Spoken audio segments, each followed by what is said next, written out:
आज हामीहरू जापानको यस्तो चमत्कारिक ठाउँमा जाँदैछौँ होइन।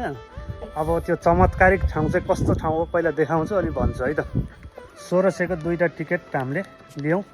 नाच नाच नाच अम्ब्रेला स्ट्रिट। बिचरा यसले कसलाई सम्झेर बसेको पैसा रहेछ यसले थाहा पाउँदैन। मलाई चाहिएको छ। ल हेर्नु 7 अरबको पेन्टिङ। आमामामा 10 अरबको पेन्टिङ।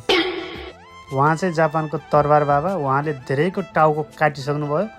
उहाँसँग मागेको कुरा पनि पुरा हुन्छ। आफ्नो उइस यो काठमा लेख्ने अनि यतापट्टि राख्ने। तर यी बुढाले फ्रीमा काम गर्दैनन्। 200 येन लाग्छ। उहाँ चाहिँ गौतम बुद्ध। हामीहरू खुसी भएर गौतम बुद्ध त नेपाली हो नेपाली नेपाली नेपाली भनेको झन्डै मारेनन्। जापानिजहरूले त गौतम बुद्ध जापानकै पो भन्छन्। आमामामा यत्रो ठुलो झरना। अलिअलि नाटक त गर्नै पर्यो। हुन नसकेको विश्व सुन्दरी।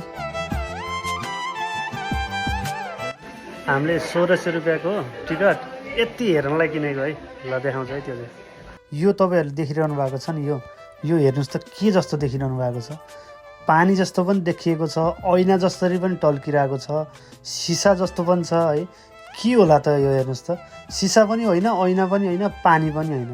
यो के हो त भन्दा यो काठ हो। यो सयौँ वर्ष पुरानो काठ हो। हेर्नुहोस् त यो नजिकबाट हेर्दा मात्रै थाहा हुन्छ यो काठ भनेर। एकदम नजिकबाट हेऱ्यो भने मात्रै थाहा हुन्छ काठ हो भनेर। हल्का टाढाबाट हेऱ्यो भने ऐना जस्तै टल्किन्छ। छैन त चमत्कार। सबैजना मुख्य यही हेर्न आउने हुन्।